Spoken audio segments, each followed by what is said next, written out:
gente se lembra, meu Deus do céu.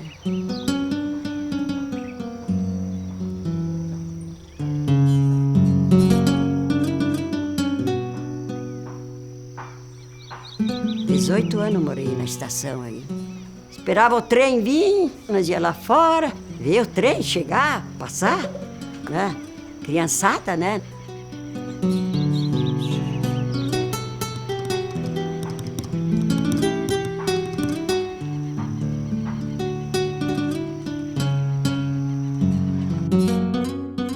Mas barbaridade, vivia embarcada. E eu conheço Brasília inteiro, Rio Grande inteiro, que o pai andava sempre viajando. Ele era agente substituto de primeira classe.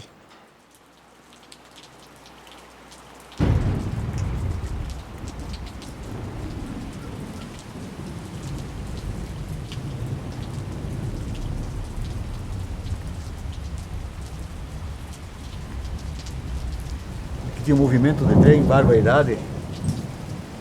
E praticamente é uma vida aqui. Inclusive as correspondências do correio vinha tudo de trem, o jornal vinha tudo de trem, tudo. E aqui era, meu Deus do céu, estavam juntamente, de vez em quando nós incomodava aí, a gente era meio bravo, botava nós a correr aí. Né? Nós passamos a nossa infância ligadas à vida ferroviária. E quando parava na caixa d'água, aqui na linha Antamansa, a gente ia vender frutas nos trens de passageiros, né? Vender frutas, minha mãe fazia pastel. Eu sou filho de uma família ferroviária.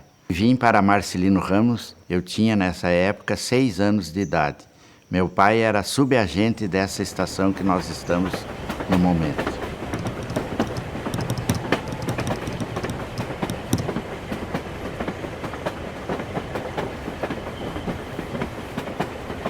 Eu nasci em Tupanciretã. Minha terra natal é Tupanciretã. Eu sou natural de Viadutos, cidadezinha vizinha aqui de Gaurama.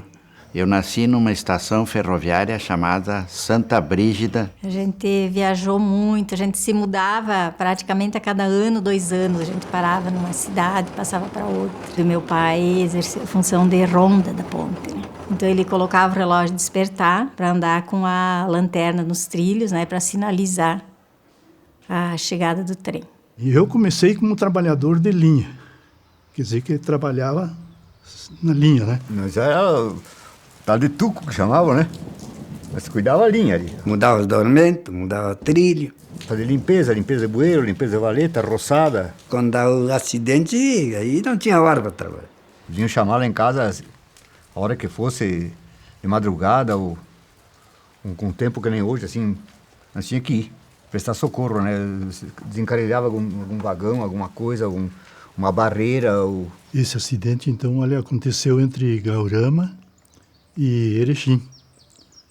Isso em 1953. Desmanchou o vagão ali, né?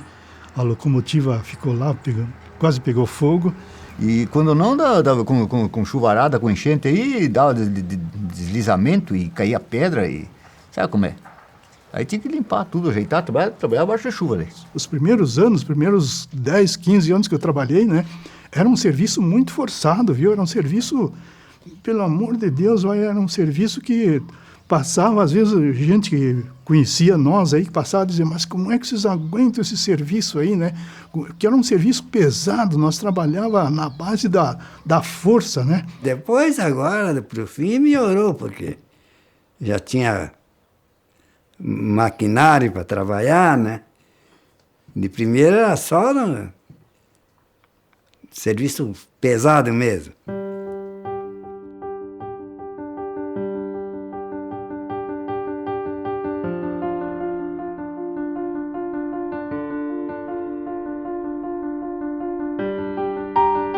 A gente morava em Passo Fundo. Aí meu pai disse, essa semana a gente vai se mudar. Uns 2 dias depois, encostou o trem na frente da nossa casa e carregaram a casa. A gente se mudava com casa e tudo, né? Eles botavam a casa inteira em cima dos vagões. E nós, a coisa mais linda, nós não ia botar aquelas casinhas em cima. E chegando aqui, desembarcava, colocava sobre cepos e a casa estava pronta. A gente não tirava nada de dentro. Morava nas turmas, né?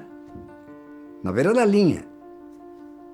Eu nasci em São Martinho, que era distrito de Santa Maria. Eu entrei na rede como guarda-freio. Era o escritório e a residência junto, né? Só tinha uma porta que dividia, né? Tinha cruzamentos de trem, às vezes, na madrugada, né?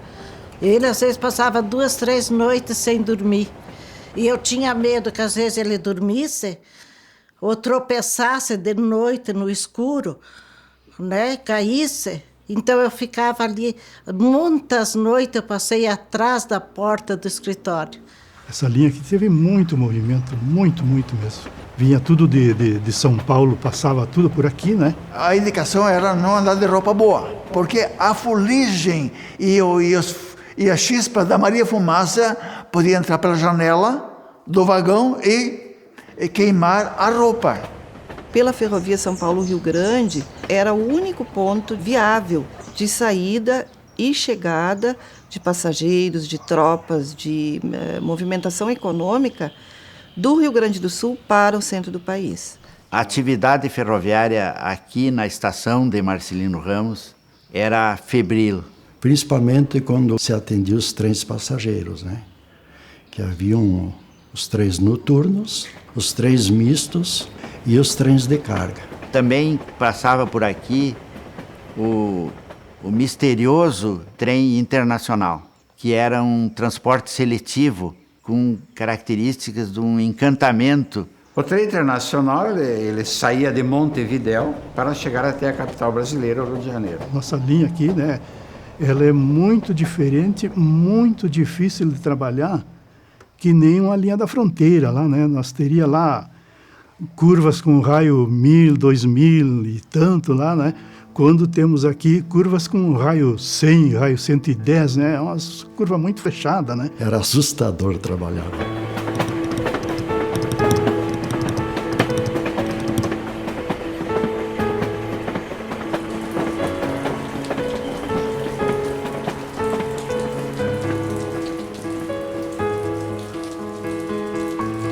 Mingo! Vem cá.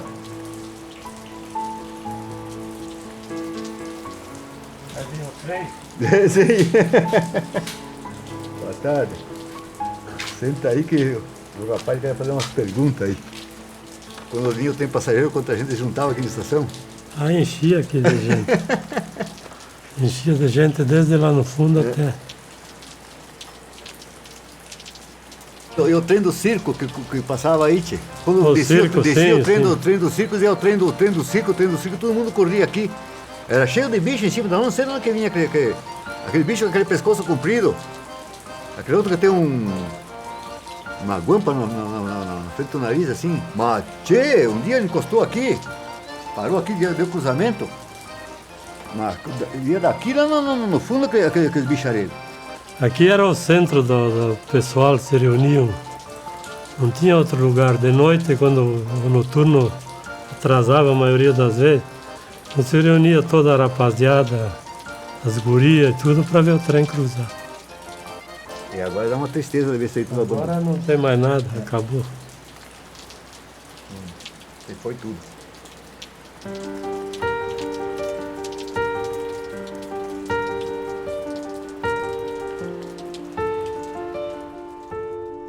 O grande sonho do governo brasileiro e do povo brasileiro de ligar os estados do Sul a São Paulo e Rio de Janeiro se realizava exatamente aqui em Marcelino Ramos.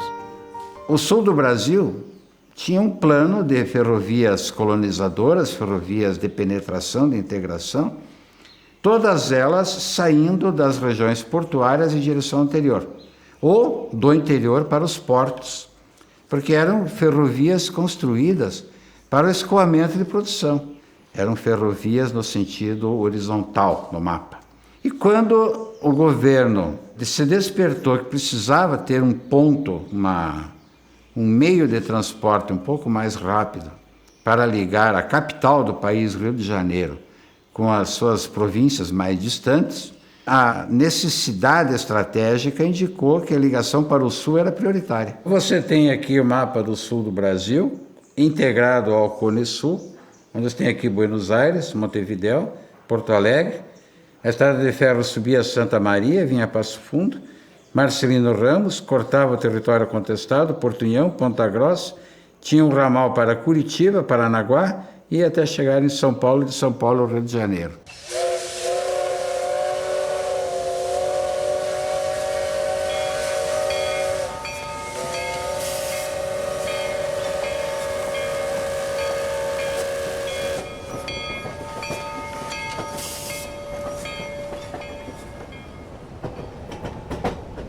Esta ferrovia foi construída pela empresa belga e para a construção da ferrovia nós temos que ter claro que era o período entre 1907 e 1910. Então a tecnologia era materiais de construção, equipamentos, era o que dispunham na época, basicamente pás e picaretas. Nós temos que nos transportar para a realidade da engenharia da época e não tentar entender a construção pela engenharia de hoje. O governo subvencionava a empresa construtora com 30 conto de réis por quilômetro. Se o teu quilômetro custasse mais do que isso, tinha que tirar do bolso da empresa. Menos do que isso era lucro para a empresa. Então, fazer viadutos, túneis, isso era inviável. O que o brasileiro fazia bem era aterro e corte. E quanto mais curva, melhor. Porque aí você estendia a quilometragem da linha. Então, aquela expectativa de os trilhos irem avançando, né, irem sendo quebradas as rochas, feitos os aterros, para avistar o Rio Uruguai. Quer dizer, ali vai haver a junção. E de uma margem à outra, as equipes se enxergavam. Em 1910, quando é construída a ponte provisória, começam a transitar os trens do Rio Grande do Sul em direção a Paraná, Santa Catarina e São Paulo, e de lá em direção ao Rio Grande do Sul. Trens de passageiros, de cargas. Acontece que desconheciam os construtores da época a fúria das águas do Rio Uruguai. E menos de um ano depois, uma grande enchente leva a ponte provisória rio abaixo. Aqui, restos da ponte provisória já levada pelas águas e o início da construção da ponte definitiva, que é a montagem da ponte com os pilares já construídos.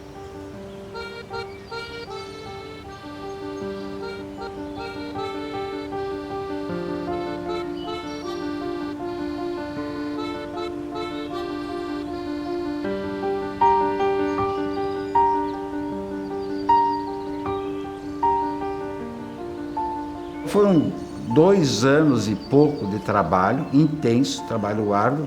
Há quem diga que chegaram em determinada época a 12 mil pessoas trabalhando. São inúmeros os relatos que passam de geração em geração dos corpos enterrados ao longo da linha, fruto de todos esses acidentes, da precariedade do trabalho. Havia muita doença, muitas pessoas que se acidentavam e tinha que haver, eles chamavam o estoque de reposição de trabalhadores, né?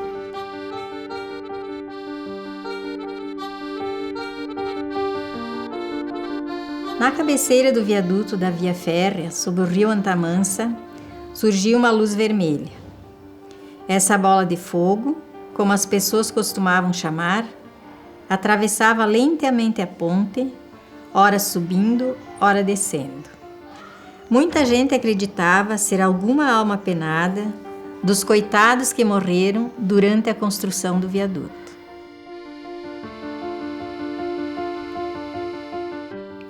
E o meu pai revelou que era a luz da lanterna do Ronda, né? Ele carregava e conforme ele carregava numa mão, trocava para outra, aí mudava de cor. Só que faz muito tempo que não passa mais trem. Mas o povo ainda diz que de vez em quando enxerga a bola de fogo.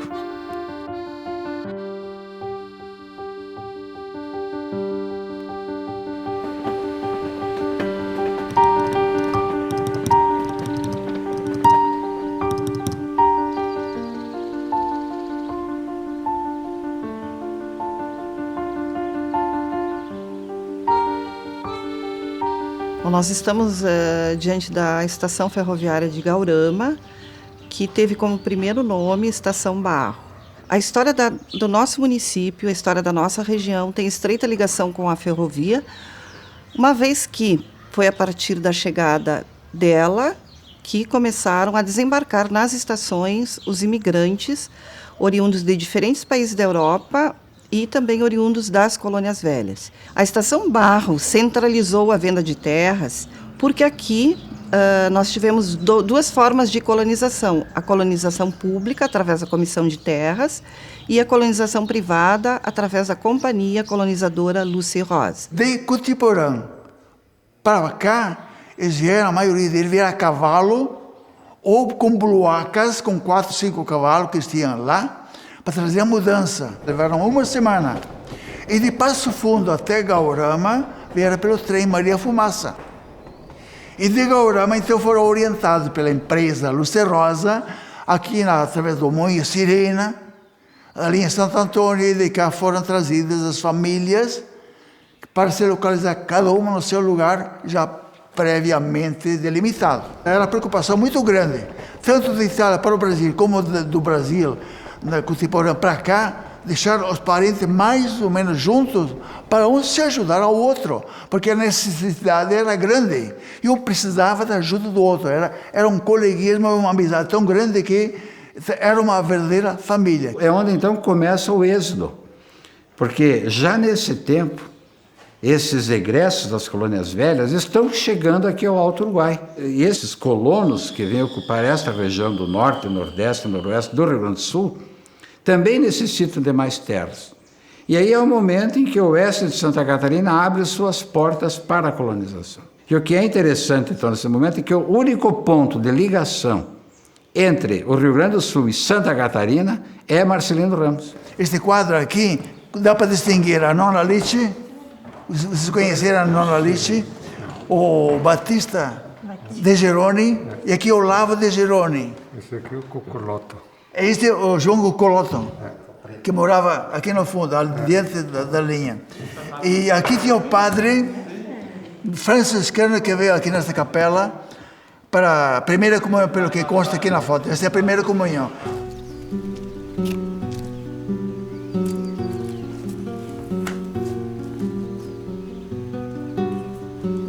A história ferroviária gaúcha, na verdade, ela poderia ser dividida em vários períodos. O primeiro período seria esse da chegada da ferrovia, que a gente poderia chamar fase belga. O processo de implantação das ferrovias no Brasil acontecia por incentivo a empresas estrangeiras. O Brasil não tinha industrialização na época e precisava que viessem empresas europeias. Então, ingleses se concentraram mais na região de São Paulo. Aqui no Rio Grande do Sul, os belgas encamparam várias linhas. E a região de Bento Gonçalves também, algumas linhas ali, Caxias, têm a mesma tipologia ferroviária por serem feitas pela mesma empresa. E teve um período em que os belgas compraram todas as linhas do Rio Grande do Sul. Então, as construções desse período são todas na mesma linguagem arquitetônica. O que nós vemos é uma arquitetura muito simples, bastante racional, e que, a princípio, quando se analisava aqui no Brasil, costumavam falar que era uma arquitetura pobre, feia, utilitária, assim, sem agregados estéticos, e isso se deve a um procedimento que tinha comum na Bélgica, que era a arquitetura de empresa. Então, nesse sentido, também é inovador, porque era uma época em que se valorizava muito o aspecto estético e decorativo, mas eles valorizavam o aspecto funcional, e essa é a tendência que vai acontecer no século XX.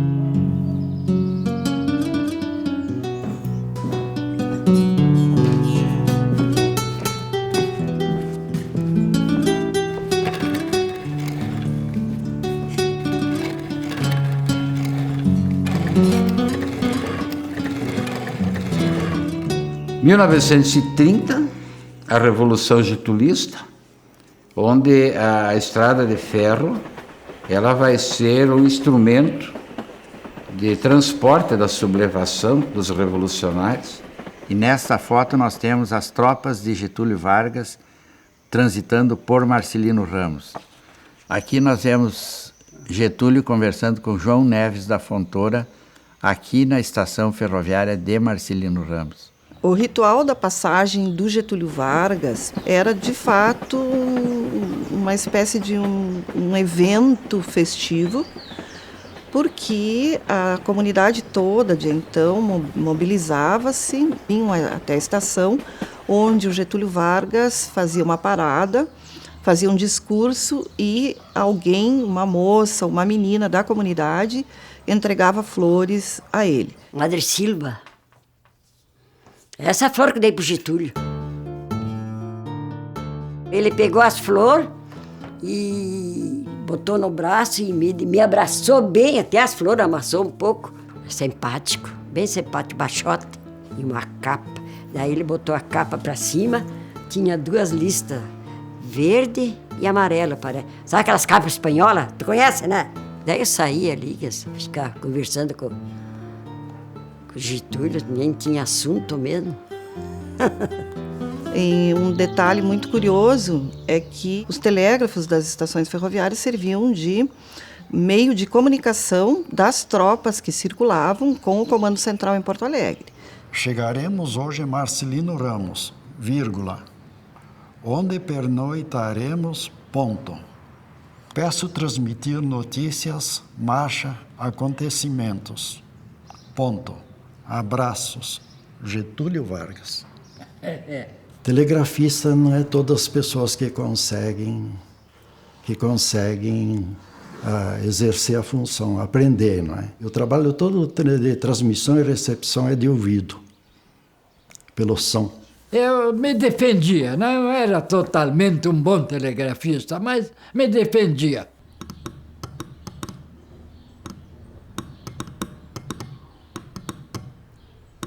Eu cheguei a trabalhar 8 horas por dia no telégrafo.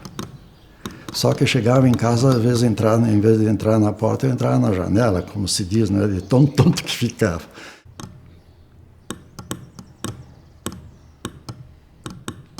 Agora, era fascinante.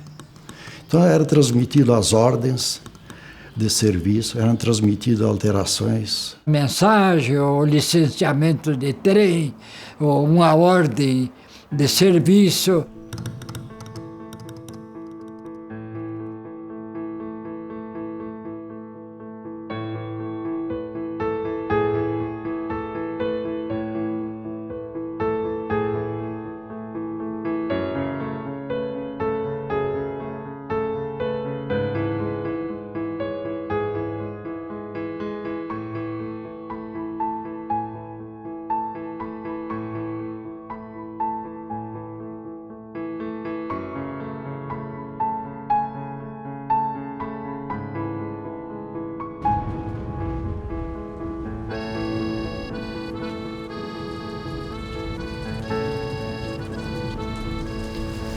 Isso aqui pra cidade era tudo, né, tio?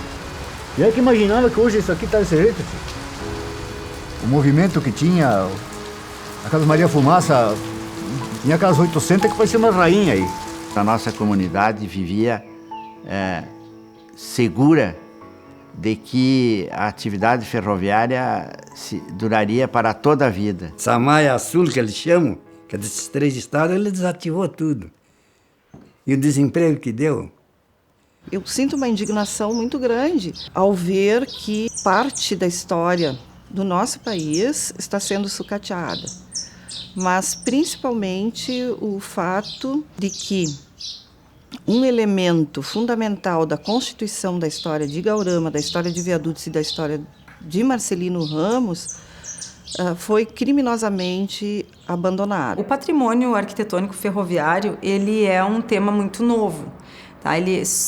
Nos anos 60 ainda nem se entendia como patrimônio histórico. As pessoas olhavam para as estações férreas e entendiam elas como edifícios funcionais. Então essa noção é atual e mais ainda no interior do Rio Grande do Sul. Então agora que está se entendendo o valor desse patrimônio, que é representante de uma época que acabou, não vai se repetir mais, e realmente que devem ser preservados, né? Então, no ano 1990 e alguma coisa, surgiu um boato que queriam demolir esta capela, para que neste mesmo local construir uma nova, de alvenaria. Diz, para aí, esta capela aqui foi construída pelos pioneiros para a sua devoção, pela sua religiosidade. E assim que hoje ainda conservamos este local, esta capela, como foi aquela vez, por, não digo tanto saudosismo, porque os nossos pais, os nossos avós, aqui, trabalharam aqui e rezaram, janelas, porta, quadro, altar, tudo foi guardado como foi uma época.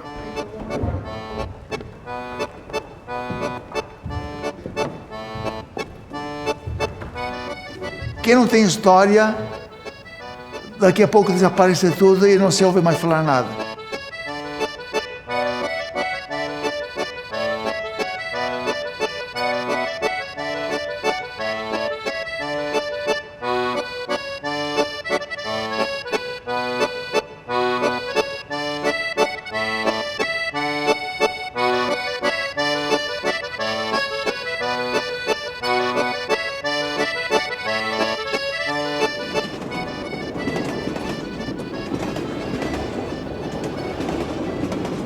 Foi muito triste.